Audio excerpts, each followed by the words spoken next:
guys, a few months ago, I've done a lesson on tongue twisters. No, I love tongue twisters. Tongue twisters are like a physical exercise. The more you practice, the better your pronunciation will be, because learning ought to have a sense of fun. So today, let's have fun. Now, this video is a demonstration on how to say and practice these 6 tongue twisters. Keep tuning in. Hey guys, welcome to Phrasebook.English. I am here at Starbucks Roastery, the largest Starbucks in Tokyo. Alright,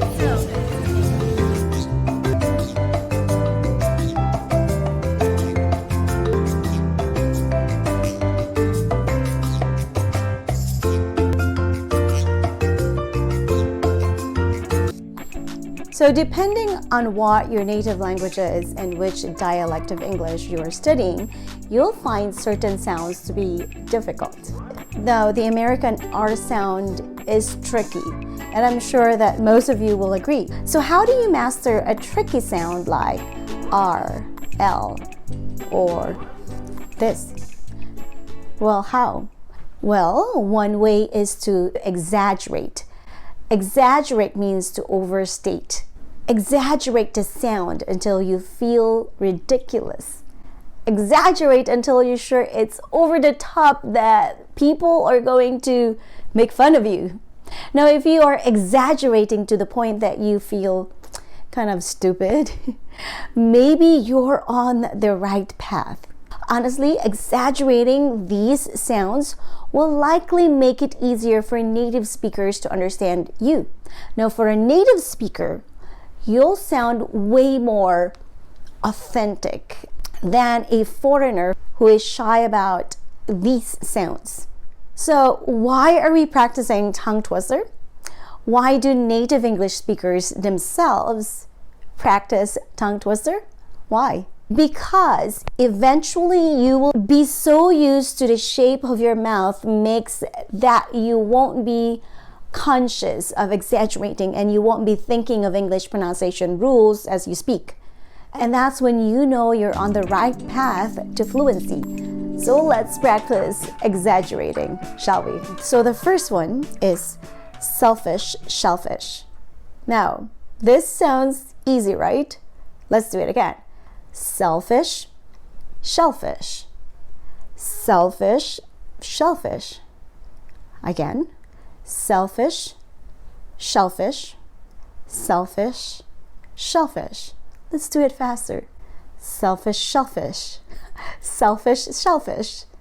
Selfish, shellfish. Selfish, shellfish. Well, here's another easy one. Ready? He threw 3 balls. Now that's TH. I know TH is a big deal to so many people. So let's start with a line or 2 words at first and then repeat them entirely. Then when you're confident, you can add another set of words. Let's start with the first 2 words. He threw. He threw. Okay, exaggerate. He threw. He threw. He threw. Let's say that again. He threw. He threw. He threw. He threw. Let's say the last 2 words. 3 balls. 3 balls. 3 balls. Now let's put them all together. Let's try to exaggerate, okay? He threw 3 balls. He threw 3 balls. He threw 3 balls. He threw 3 balls. He threw 3 balls. He threw 3 balls. He threw 3 balls. I sound so stupid. But let's try something a bit difficult. What about this? How can a clam cram in a clean cream can? How can a clam cram in a clean cream can? Well, that's a bit difficult. No. One thing I realized when I was writing and going over today's lesson in my head, that imitation is another key to improving pronunciation and enunciation. Imitate someone. Try to imitate someone. If you like an actor or an actress that the way he or she speaks and try to imitate them. Try to imitate your English instructor. How can a clam cram in a clean cream can? Did I say it right? Yeah, I think so. Okay, one more time. How can a clam cram in a clean cream can? Okay, how can a clam cram? That's a lot of k. All right. How can a clam cram in a clean cream can? How can a clam cram in a clean cream can?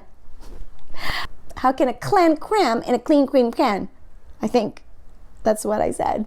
I think I did it. Did I do it right? Well, as I mentioned a while ago, imitation is a crucial aspect of skill development. So when you imitate English speakers, it allows you to learn new words and expressions quickly and efficiently. Now, watch and imitate your favorite actor or actress. How can a clam cram in a clean cream can? How can a clam cram in a clean cream can? I think I said it correctly.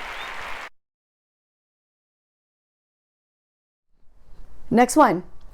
How many yaks could a yak pack if a yak pack could pack yaks? Now that sure would exercise your muscles or your mouth muscles. How many yaks could a yak pack if a yak pack could pack yaks? One more time. How many yaks could pack? How many yaks could a yak pack if a yak pack could pack yaks? Say that one more time. How many yaks could a yak pack if a yak pack could pack yaks? Okay, what is a yak? This. Can you can a can? Can you can a can? As a can a can? I think that's a little bit easy. Can you can a can? Can you can a can as a can a can? Can you can a can? Can you can a can? Can you can a can as a can? Okay, do you even understand that? And it sounds so funny, and if you think about the sentences, it is funny. Can you can a can as a can? Okay, last one. Now this is a little bit long. Betty bought a bit of butter, but the butter Betty bought was bitter. So Betty bought a better butter, and it was a better butter than the butter Betty bought before. This is crazy. I don't know how they came up with all these tongue twisters. Well, there's a trick to that too, how you can make your own tongue twister. But anyway, let's do this last one, okay? Betty bought a bit of butter, but the butter Betty bought was bitter. So Betty bought a better butter, and it was better than the butter Betty bought before. All right, so one more time. Betty bought a bit of butter, but the butter Betty bought was a bit bitter. So Betty bought a better butter, and it was better than the butter Betty bought before. How do you master a tricky sound? As I said a while ago, exaggerate. Exaggerate the sound until you feel ridiculous. Exaggerate until you're so over the top that people are going to make fun of you. Betty bought a bit of butter, but the butter Betty bought was bitter. So Betty bought a better butter, and it was better than the butter Betty bought before. Can we say it faster? Betty bought a bit of butter, but the butter Betty bought was bitter. So Betty bought a better butter, and it was better than the butter Betty bought before. One more time. Betty bought a bit of butter, but the butter Betty bought was bitter. So Betty bought a better butter, and it was better than the butter Betty bought before. I want to do it perfectly. Now, Betty bought a bit of butter, so the butter Betty bought was bitter. So Betty bought a better butter, and it was better than the butter Betty bought before. Wow. Exaggerate, guys. Try to exaggerate. So I'm going to try. Betty bought a bit of butter. So Betty bought a bit of butter, but the butter Betty bought was bitter. So Betty bought a better butter, and it was better than the butter Betty bought before. Yay! All right. Betty bought a bit of butter, but the butter Betty bought was bitter. So Betty bought a better butter, and it was better than the butter Betty bought before. Well, a little bit slow, but I think I got everything. Betty bought a bit of butter, but the butter Betty bought was bitter. So Betty bought a better butter, and it was better than the butter Betty bought before. Yes! So how do you master a sound? Exaggerate the sound until you feel ridiculous. So now, which of these expressions do you think you can say in practice? Now, I will be introducing these expressions on Instagram, so follow me there too. So thank you guys for watching. I appreciate the likes, and keep it coming. Have a good one. Phrasebook.English signing off. Bye. How can a clam cram in a clean cream can? How can a clam cram in a clean cream can? I think, see, if I can do this, okay. Betty bought a bit of butter, but the butter Betty bought was bitter. Is that correct? Yeah. So Betty bought a butter. No. Okay, one more time. Betty bought a bit of butter, but the Betty bought a bit of butter, but the butter Betty bought was bitter. So Betty bought a better butter, and it was better than the butter Betty bought before.